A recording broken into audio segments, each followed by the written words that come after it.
Welcome to జై night today. ముందుగా headlines చూద్దాం. విజయనగరం జిల్లా బొబ్బిలిలో రా కదిలిరా సభ. వాడివేడిగా ప్రసంగించిన చంద్రబాబు, సీఎం జగన్ పై నిప్పులు చెరుగుతూ ప్రసంగం.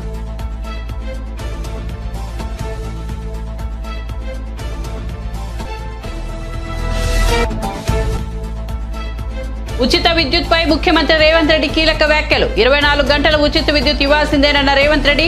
గృహజ్యోతి కింద 200 యూనిట్ వరకు ఉచిత విద్యుత్ ఇస్తామని వెల్లడి.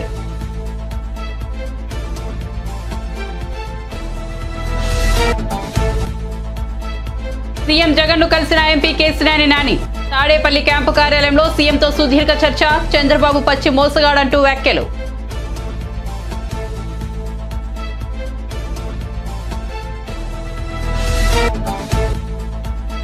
టీమిండియా మాజీ క్రికెటర్ అంబటి రాయుడు మరో ట్విస్ట్. పవన్ కళ్యాణ్ తో భేటీ. వైసీపీలో ఉంటే నా కల నెరవేరదాలనిపించింది అంటూ వ్యాఖ్యలు.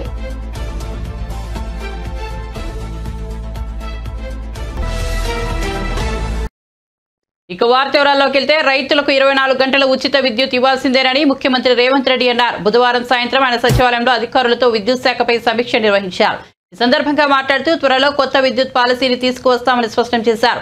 24 గంటల ఉచిత విద్యుత్ ఇవ్వాల్సిందేనని వ్యాఖ్యానించారు. గృహజ్యోతి కింద 200 యూనిట్ల వరకు ఉచిత విద్యుత్ కోసం ఏర్పాట్లు కొనసాగుతున్నట్లు తెలిపారు. కొత్త విద్యుత్ పాలసీ కోసం ఇతర రాష్ట్రాల విధానాలపై అధ్యయనం చేయాలని అధికారులకు సూచించారు. అసెంబ్లీలో చర్చించి సమగ్ర విద్యుత్ విధానాన్ని రూపొందిస్తామని స్పష్టం చేశారు. తక్కువ ధరకు విద్యుత్ను ఇచ్చే కంపెనీల నుంచి మనం కొనుగోలు చేయాలని, అందుకు అనుగుణంగా ముందుకు సాగాలన్నారు. ఈ సమావేశంలో ఉప ముఖ్యమంత్రి మల్లుబట్టి విక్రమార్క, మంత్రులు ఉత్తమ్ కుమార్ రెడ్డి, శ్రీధర్ బాబు, సంబంధిత అధికారులు తదితరులు పాల్గొన్నారు. జగన్మోహన్ రెడ్డి పాలనలో పెరిగిన నిత్యావసర ధరలతో పేదలు సంతోషంగా సంక్రాంతి పండుగ జరుపుకునే పరిస్థితి కూడా లేదని టీడీపీ జాతీయ అధ్యక్షుడు నారా చంద్రబాబు నాయుడు ధ్వజమెత్తారు. విజయనగరం జిల్లా బొబ్బిలిలో నిర్వహించిన రా కదిలిరా బహిరంగ సభలో చంద్రబాబు పాల్గొని ప్రసంగించారు. చెప్పేది ఒకటి, చేసేది ఒకటి. వేరే వాళ్ళపైన నేరం వేస్తాడు, ఈయన ఆ నేరం ఈయనే చేస్తాడు. అదే మీరు చూశారు, బాబాయిని చంపి ఆ నేరం మన మీద వేశాడు. ఎలాంటి రకం అంటే చంపి ఆ గొడ్డలి మన చేతిలో ఉన్నట్టు చూపించి మనల్ని పోలీస్ స్టేషన్ తీసుకుపోయి జైల్లో పెట్టి తద్వారా ఈయన రాజకీయం చేయాలనుకుంటున్నాడు. జగన్ నీ పని అయిపోయింది, నిన్ను అర్థం చేసుకున్నారు, అందుకే ఒక మాట మాట్లాడుతున్నాడు. సీన్ అర్థమైపోయింది, తిరగబడింది. అందుకే ఇప్పుడు ఏమంటున్నానంటే పెత్తందారులకి పేదవాళ్ళకి పోరాటం అంట. ఈ దేశంలో పెత్తందారి ఎవరన్నా ఉన్నా అంటే నెంబర్ 1 పెత్తందారి ఎవరు తమ్ముళ్ళు? ఎవరు? దేశంలో ధనికమైనటువంటి ముఖ్యమంత్రి. అతను డిక్లేర్ చేసిన ఆస్తుల విలువ 510 కోట్లు. దేశంలో అందరూ ముఖ్యమంత్రులు, కేంద్ర మంత్రులు అందరూ కలుపుకుంటే 510 కోట్లు కూడా లేదు. పాపం జగన్ ఎంత పేదవాడంటే ఆయనకి ఎక్కడ ఇల్లు కూడా లేదు. ఉందా ఇల్లు? డ్రాయర్ కూడా లేదు కదా, ప్యాంటు షర్టే కదా, డ్రాయర్ కూడా లేదు. చాలా పేదవాడు. భిక్షం అడుగుతున్నాడు, గిన్నె పెట్టుకొని ఎవ్రీడే భిక్షం అడిగి ఆ భిక్షంలో వచ్చే డబ్బులు భోంచేస్తున్నాడు. పేపర్ లేదు, టీవీ లేదు, ఇల్లు లేదు. పాపం చాలా పేదవాడు. తల్లి లేదు, చెల్లెలు లేదు, బాబాయ్ లేడు, తండ్రి లేడు. ఏ తమ్ముళ్ళు, అవునా కాదా? వాస్తవేనా? ఒకప్పుడు చెప్పాడంట మా నాన్న, లేకుంటే ఇలాంటి మాటలు చెప్పి తప్పులు వీళ్లే చేసి ఆ నెపాలు వేరే వాళ్ళ మీద వేసే రకం వెళ్ళు. అందుకే ఇలాంటి వాళ్ళకి పరిపాలించే అర్హత లేదు. ఈరోజు మీరు చూడండి, ఎవరైనా మాట్లాడితే వాళ్ళ మీద పోలీసులు విరుచుకుపడిపోతారు, కేసు పెట్టేస్తారు. కానీ అన్యాయం మాత్రం వీళ్ళకి కనపడదు. కనపడుతుంది, మనసుంది, కానీ మనసు పని చెయ్యదు. ఎందుకు? వీళ్ళకి భయం. వీళ్ళ మెడ మీద కత్తి పెట్టాడు, ఏసీబీ రైడ్స్ పెట్టాడు. ఒకవేళ ఎవరన్నా కానీ చెప్పింది చేయకపోతే ఇమ్మీడియట్ గా వాళ్ళ మీద కేసు పెట్టి ట్రాన్స్ఫర్ చేసి జీతాలు కూడా ఇవ్వరనే భయం పిరికితనంతో ఈరోజు పోలీసులు ప్రవర్తించే పరిస్థితికి వచ్చారు. ఏదేమైనా ఒకటే చెప్తున్నా, ఈరోజు కొత్త రాగం తీసుకున్నాడు. ఆ రాగం ఏంటంటే ఈయన మీద అందరిలో వ్యతిరేకత వచ్చింది. మాకు ఈ ముఖ్యమంత్రి వద్దని, జగన్ని మార్చాలని ప్రజలు నిర్ణయించుకున్నారు. అవునా కాదా అని మిమ్మల్ని అడుగుతున్నా. ఏపీ ఎయిడ్స్ జగన్ రాష్ట్రం అతను అసహించుకుంటా ఉంది. ఈ సమయంలో జగన్ అనుకుంటున్నాడు ఎమ్మెల్యేలు మార్చేస్తే తప్పంతా నా మీద కాకుండా వాళ్ళ మీద పోతుంది అనుకుంటున్నాడు. మీ కాకినాడలో 3 ఎమ్మెల్యేలు మార్చేశాడు. 7 మందిలో అవునా కాదా? మార్చాడా లేదా? ఇంకా 80 మందిని మారుస్తాడంట. అంటే 80 సీట్లు గోయిందా మనమే గెలిచాం. విజయవాడ ఎంపీ కేశినేని నాని తాడేపల్లి వచ్చి క్యాంపు కార్యాలయంలో సీఎం జగన్ ను కలిశారు. సీఎంతో సమావేశం అనంతరం కేశినేని నాని మీడియాతో మాట్లాడారు. 4వ తేదీ నుంచి జరుగుతున్న పరిణామాలు ఏంటో అందరికీ తెలుసు. లోక్సభకు రాజీనామా చేసి ఆ తర్వాత పార్టీకి కూడా రాజీనామా చేస్తానని చెప్పారు. నేను 2013 జనవరి 16వ తేదీ నుంచి విజయవాడ పార్లమెంట్ స్థానం ఇన్ఛార్జిగా అభ్యర్థిగా టీడీపీ కోసం కష్టపడ్డాను. ఆ రోజు నుంచి ఈ రోజు వరకు నేను పార్టీ కోసం కష్టపడిన తీరు మీ అందరికీ తెలుసునని పేర్కొన్నారు. సో ఇవన్నీ చూస్తే చంద్రబాబు మోసగాడని చెప్పి ఈ ప్రపంచానికి తెలుసు. కానీ ఇంత పచ్చి మోసాలు చేస్తా, దగాలు చేస్తా, కుటుంబాల మధ్య చిచ్చు పెడతా ఈ రకంగా చేయడం అనేది భావ్యం కాదు. సరే, ఆ రోజు రాజీనామా లేక సబ్మిట్ చేస్తా అని చెప్పి ఇవాళ మెయిల్లో పంపిస్తాను స్పీకర్ గారికి. అట్లాగే నా పార్టీ రాజీనామా లేక కూడా అది పంపించగానే ఇది కూడా పంపిస్తారు. అట్ ది సేమ్ టైం మర్యాదపూర్వకంగా మన ముఖ్యమంత్రి గారిని కలవడం జరిగింది.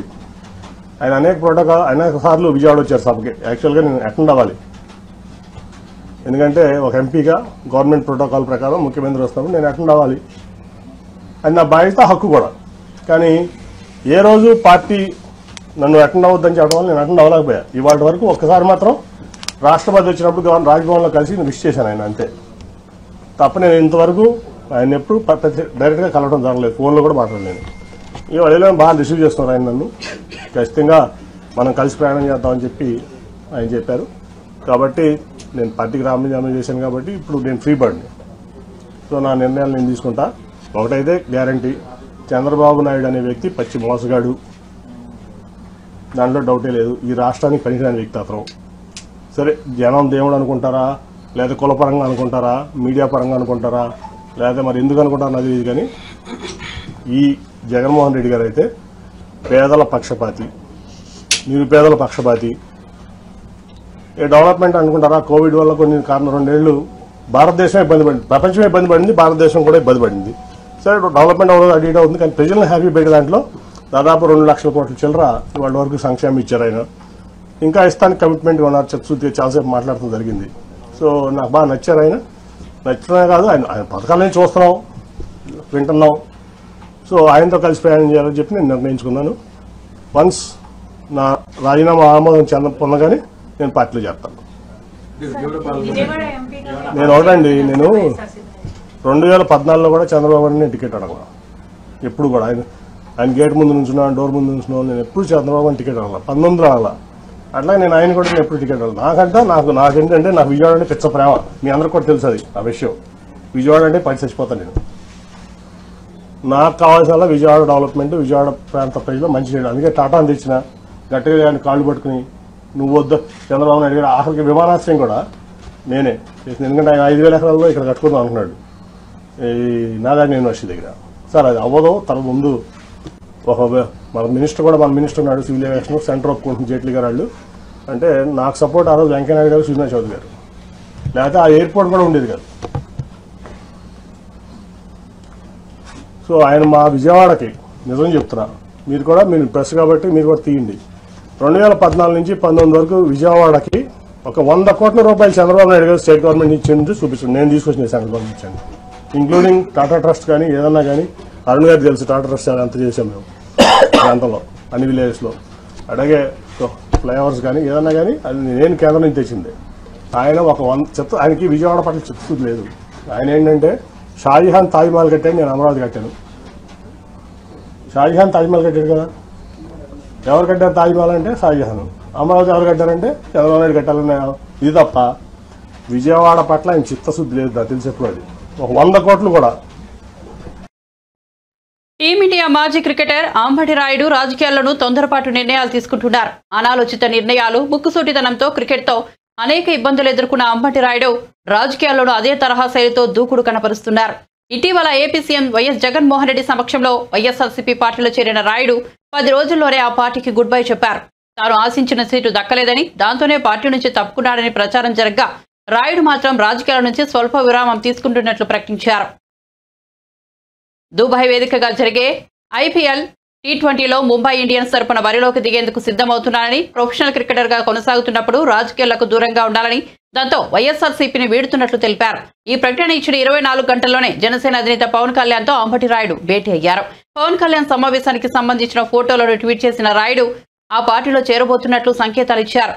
ప్రస్తుతానికి పార్టీలో చేరకున్న ఐఎల్ T20 ముగిసిన తర్వాత జనసేన కండువా కప్పుకునే అవకాశం ఉన్నట్టు తెలుస్తోంది. ఇక సన్నిహితులు, శ్రేయోభిలాషుల సూచనలతోనే పవన్ కళ్యాణ్ కలిశానని అంబటి రాయుడు తెలిపారు. వైఎస్ఆర్సీపీ సిద్ధాంతాలు తన ఆలోచనలకు విరుద్ధంగా ఉన్నాయని, అందుకే ఆ పార్టీని వీడానని రాయుడు వివరణ ఇచ్చారు. శ్రీ సత్యసాయి జిల్లా హిందూపురంలో ఇటీవల రోడ్డు ప్రమాదంలో మృతి చెందిన చిన్నారి ఆద్య కుటుంబ సభ్యులను హిందూపురం ఎమ్మెల్యే నందమూరి బాలకృష్ణ పరామర్శించారు. పట్టణంలోని పట్టుగుళ్ల మార్కెట్ రోడ్లో గత ఏడాది నవంబర్ నెలలో ద్విచక్ర వాహనం అతివేగంగా వచ్చి ఢీకొన్న ఘటనలో చిన్నారి ఆద్య మృతి చెందిన ఘటన అప్పట్లో సంచలనంగా మారింది.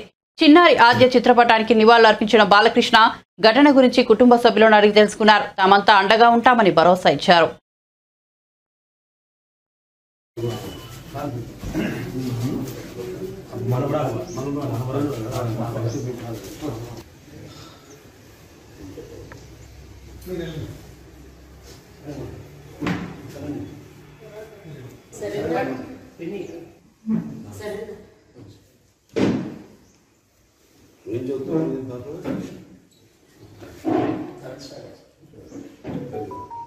అన్నింటిలోనూ ఫస్ట్ సార్, ప్రతి విషయంలోనూ క్లాస్లో ఇప్పటివరకు ఫస్ట్ ర్యాంక్ తప్ప వేరే ఏమి లేవు. తల్లిదండ్రులు సంపాదించింది నిజంగా మేము ఉన్నప్పుడు బాగా నియంత్రించాం. మన ట్రాఫిక్ పోలీస్ స్టేషన్ ఉమెన్స్ మహిళల పోలీస్ స్టేషన్ దాంతో టీవీలు పెట్టి ఎక్కడెక్కడ మానిటరింగ్, ప్రతి వార్డు కూడా మానిటరింగ్ కూడా మరి రాష్ట్ర సింగిల్ వీల్ డ్రైవింగ్ సార్, అంతటి KTM బైక్స్ విపరీతం ర్యాష్ డ్రైవింగ్. మేము చాలా సార్లు కౌన్సిల్ కూడా చెప్పాము సార్, స్పీడ్ బ్రేకర్స్ ఎక్కడికక్కడ పోలీసు చూస్తున్నాం కదా అన్ని రకాలుగా.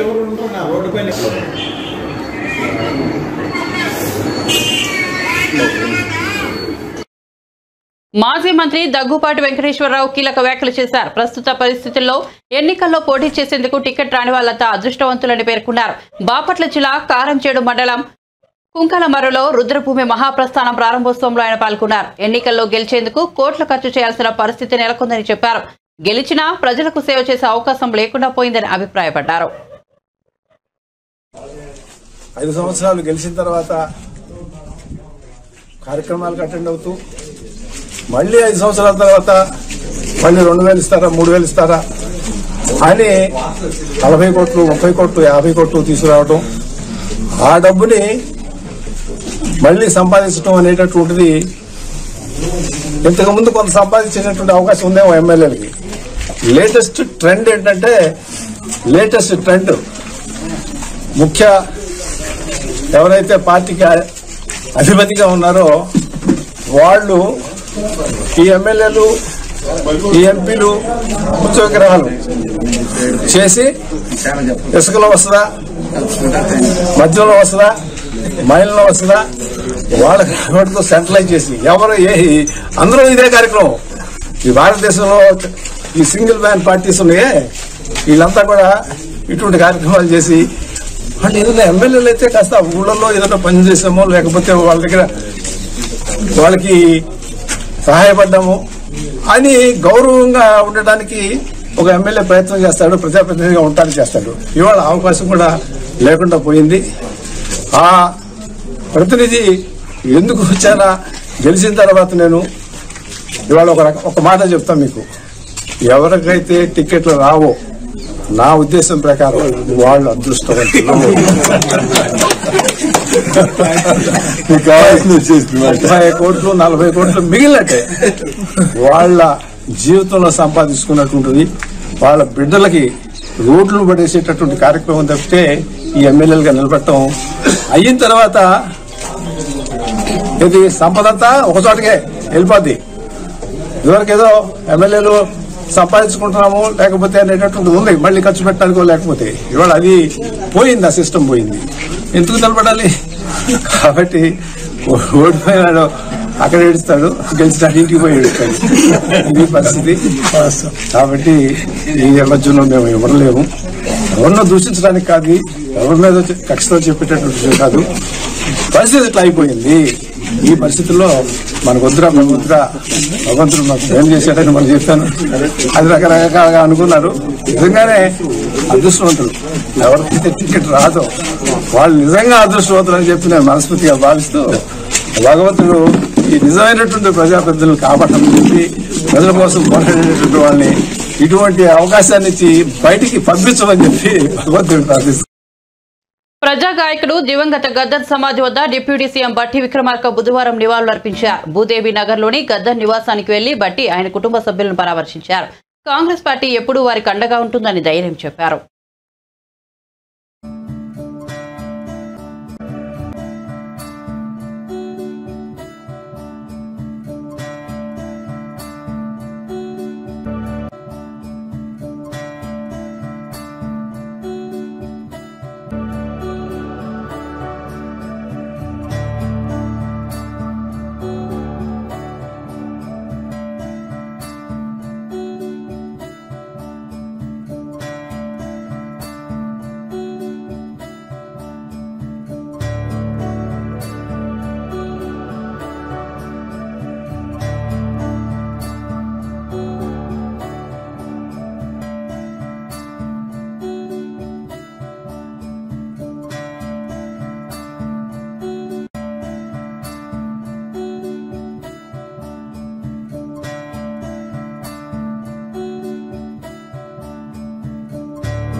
ప్రభుత్వ విభాగాల్లో దొంగతరణ ఉద్యోగాలు పొందిన వారంతా వెంటనే రాజీనామా చేయాలని మంత్రి పొన్నం ప్రభాకర్ సూచించారు. కరీంనగర్లో ఉదయపు నడక కార్యక్రమంలో పాల్గొన్న మంత్రి జెన్కోలో అక్రమంగా ఉద్యోగం పొందారన్న ఆరోపణలు ఎదుర్కొంటున్న ఇంజనీరింగ్ సరిత విషయంలో ఘాటుగా స్పందించారు.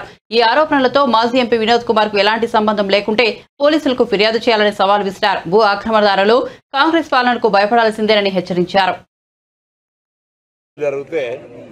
టీఆర్ఎస్ నాయకుల గుండెల్లో దడవుడుతోంది. ఈ రోజు అంత పెద్ద ఎత్తున 1,00,000 కోట్లు కావచ్చు 90,000 కోట్లు ఖర్చు పెట్టి కట్టిన ప్రాజెక్టు 9 నెలలు కూడా ఉపయోగపడకపోతే ఆ ప్రాజెక్టు నాణ్యత మళ్ళీ తిరిగి పునర్మించాలని ఇంజనీర్లు చెప్పిన తర్వాత దాని నిర్మాణానికి సంబంధించిన విషయం మీద విజిలెన్స్తో పాటుగా సిట్టింగ్ జడ్జితో విచారణ జరుపుతామని ముందే చెప్పినాం. దాని ప్రకారంగా విచారణ జరుగుతూ ఉంది. దీనికి విచారణకు సంబంధించి తెలంగాణకు సంబంధించిన ఇంజనీర్లు కావచ్చు ఇతరత్ర ఆ యొక్క ప్రాజెక్టుకు సంబంధించిన తప్పుల అంశాలు ఏమైనా ఉంటే ఆ విజిలెన్స్ అధికారులకు సమాచారం ఇవ్వని కూడా కోరుతా ఉన్నాం. అదేవిధంగా నిన్న మాజీ పార్లమెంట్ సభ్యుడు వినోద్రావు గారు ఏదో మాట్లాడుతూ ఉన్నారు. బాగా సచ్చీలుని నా అంత నీతివంతులు లేడు గొప్పని అనుకుంటున్న నీవు ఒకవేళ నీకు ఆ ఉద్యోగం పొందిన వాళ్ళతో సంబంధం లేకపోతే మీరే స్వచ్ఛందంగా ఒక పోలీస్ కేసో లేదా చట్టరీత్యా చర్యలు తీసుకోమని పిటిషన్ ఇవ్వండి. అది మీ సచ్చీలతకు మేడం కనీసం పడుతుంది. ఊరికైనా వాళ్ళతో కౌంటర్ కాదు. ఈ విధంగా ఉద్యోగం పొందిన వాళ్ళు ఎవరున్నా దొంగదారిన నిరుద్యోగుల జీవితాలతో పొట్టలు కొట్టి ఎటువంటి పరీక్షలు కానీ ఎటువంటి పద్ధతి లేకుండా దొంగదారిన నియామకం పొందిన వాళ్ళందరినీ వెంటనే ఉద్యోగాలు వదిలిపోండి. న్యాయంగా అర్హత ఉండి మీరు కూడా పరీక్ష రాసి ఉద్యోగం పొందితే మాకు అభ్యంతరలే.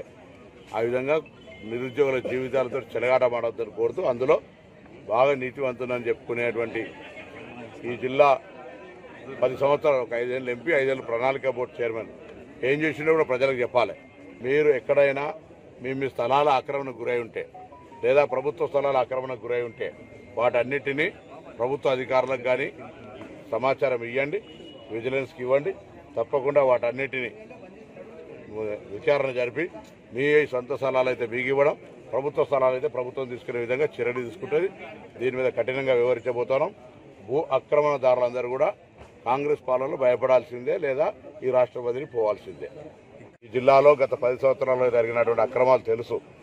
ఏ విధంగా అక్రమంగా ఉసుక రవాణా చేసుకొని, ఏ విధంగా ఖాళీ స్థలాలను కొంత పెట్టి ఒక కార్యాలయాన్ని ఒక పక్క ఎంఆర్ఓల్ని ఒక పక్క పోలీసు అధికారులను పెట్టి ఏ విధంగా బెదిరించినవి అన్నీ తెలుసు. అటువంటి అన్ని ప్రజలు బాధితులు తప్పకుండా ప్రభుత్వ అధికారులను సంప్రదించి మీ వివరాలు ఇవ్వండి.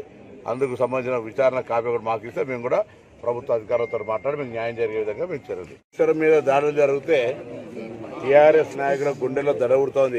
ఈరోజు అంత పెద్ద ఎత్తున 1,00,000 కోట్లు కావచ్చు 90,000 కోట్లు ఖర్చు పెట్టి కట్టిన ప్రాజెక్టు 9 నెలలు కూడా ఉపయోగపడకపోతే ఆ ప్రాజెక్టు నాణ్యత మళ్ళీ తిరిగి పునర్మించాలని ఇంజనీర్లు చెప్పిన తర్వాత దాని నిర్మాణానికి సంబంధించిన విషయం మీద విజిలెన్స్తో పాటుగా సిట్టింగ్ జడ్జితో విచారణ. రాజకీయ జీవితంలో తాను ఎన్నో కష్టాలు అనేక అవమానాలు భరించారని మంత్రి పొంగిరెడ్డి శ్రీనివాసరెడ్డి తెలిపారు. భక్త రామదాసు కళాక్షేత్రంలో గ్రూప్ కోచింగ్ సెంటర్ ఆధ్వర్యంలో నిర్వహించిన సదస్సుకు ఆయన ముఖ్య అతిథిగా హాజరయ్యారు. ఈ సందర్భంగా మంత్రి మాట్లాడుతూ భావోద్వేగానికి గురయ్యారు. అనేక కష్టాలు, అనేక అవమానాలు, ఒంటరిగా ఉన్నప్పుడు అనేక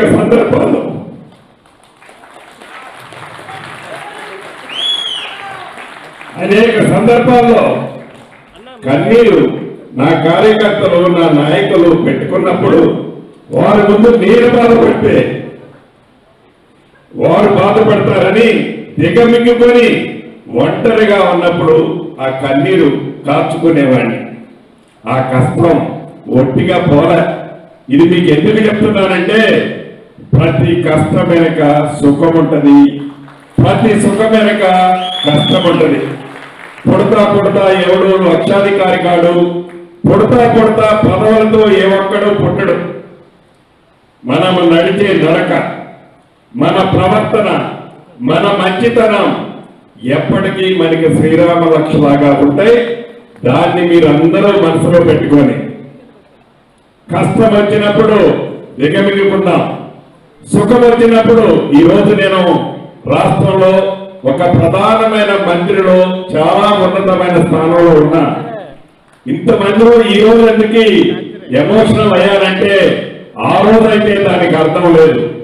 ఈ రోజైతే ఆ ఎమోషనల్ అర్థం ఏంటో మీరందరూ గ్రహిస్తారని ఇక్కడ అయ్యా. ఆ రోజు నేను బాధపడితే నా ఎమ్మటున్న లక్షలాది మంది అభిమానులు భీమోరం అవుతారు. అందుకే ఆ రోజు ఎప్పుడో కూడా నేను కన్ను ఇంత కూడా చెమ్మగిల్లనేలే. ఈరోజు ఇందాక అన్నట్లు ఇదే అధికారులు అనేక మంది నన్ను నమ్ముకున్న వాళ్ళని ఇబ్బంది పెట్టారు. అక్కడ దాకా ఎందుకు, ఇదే కిరణ్ తమ్ముడు సత్తుపల్లిలో మిత్రులతో ఏదో నిరుద్యోగ యువతతో ఒక మంచి మీటింగ్ పెడితే ఆ మీటింగ్ లో ఆనాడున్న అధికారులు వాళ్ళే ఇప్పుడున్నారు. తన మీద అనేకమైన కేసులు బుక్ చేశారు. అంటే బిక్కు బిక్కుమనుకుంటా నా ఎమ్మడి తిరిగే కార్యకర్తలు, అభిమానులు కూడా ఆనాడు గడిపారు.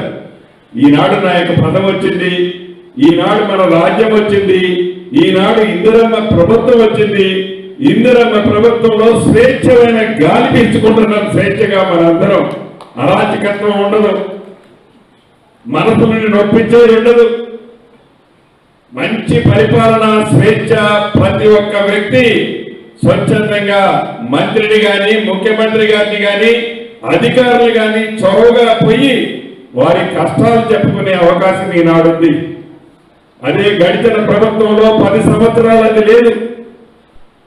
అది లేదు కాబట్టే మార్పు కావాలని ప్రజలు కోరుకున్నారు. కాబట్టి ఆ మార్పు తెచ్చే దాంట్లో మీ అందరి సహకారంతో నాలాంటి అనేక మంది నాయకుల కష్టాల ఫలితం మీ అందరి సహకారం. ఈనాడు తెలంగాణ రాష్ట్రంలో ఇందిరమ్మ రాజ్యం. ఈ ఇందిరమ్మ రాజ్యంలో మీకు ఇచ్చిన నా నిరుద్యోగ తమ్ముళ్ళకి ఇచ్చిన హామీలు 100% ఎన్ని తిరుపతి జిల్లా శ్రీకాళహస్తీశ్వర ఆలయాన్ని ప్రముఖ సినీ నటుడు సుధీర్ బాబు కుటుంబ సమేతంగా దర్శించుకున్నారు. రాహు కేతు సర్పదోష నివారణ పూజలను చేయించారు. శ్రీ జ్ఞాన పరశురాంబికాదేవి సమేత శ్రీ వాయులింగేశ్వర స్వామివారిని దర్శించుకున్నారు. అనంతరం వారికి స్వామివారి తీర్థ ప్రసాదాలను అందజేశారు.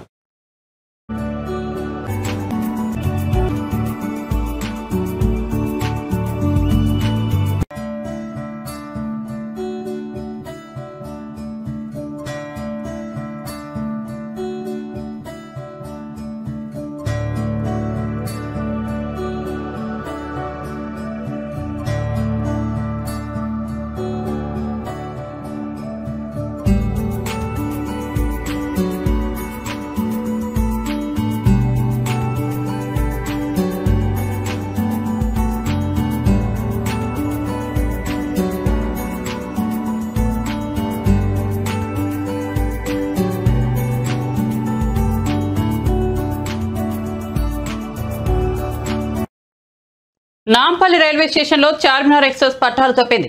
5వ నెంబర్ ప్లాట్ఫామ్ కి చేరుకునే క్రమంలో సైడ్ వాల్ను ఢీకొట్టింది. దీంతో రైలు పట్టాలు తప్పి ఒక్కసారిగా కుదుపునకు లోనైంది. S2, S3, S6 బోగీలు పాక్షికంగా దెబ్బతిన్నాయి. ఈ ప్రమాదంలో 10 మంది ప్రయాణికులకు స్వల్ప గాయాలయ్యాయి. క్షతగాత్రులను లాలాగూడలోని రైల్వే ఆసుపత్రికి తరలించారు.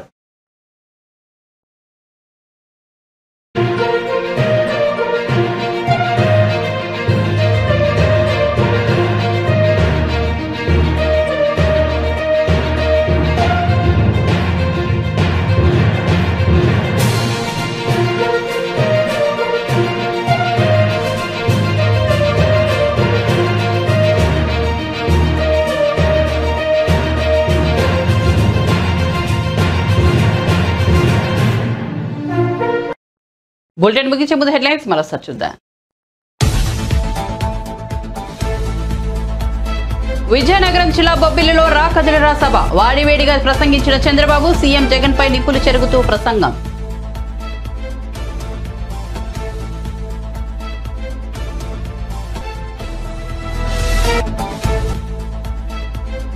ఉచిత విద్యుత్ పై ముఖ్యమంత్రి రేవంత్ రెడ్డి కీలక వ్యాఖ్యలు. 24 గంటల ఉచిత విద్యుత్ ఇవ్వాల్సిందేనన్న రేవంత్ రెడ్డి. గృహజ్యోతి కింద 200 యూనిట్ల వరకు ఉచిత విద్యుత్ ఇస్తామని వెల్లడి.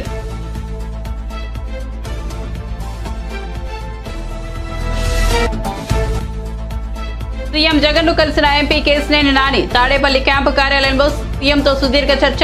చంద్రబాబు పచ్చి మోసగాడంటూ వ్యాఖ్యలు.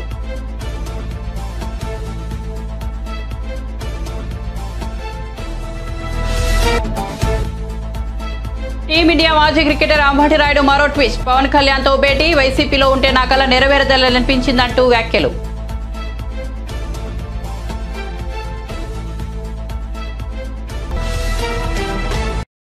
మరిన్ని అప్డేట్స్ కోసం చూస్తూనే ఉండండి జై నైట్ టుడే.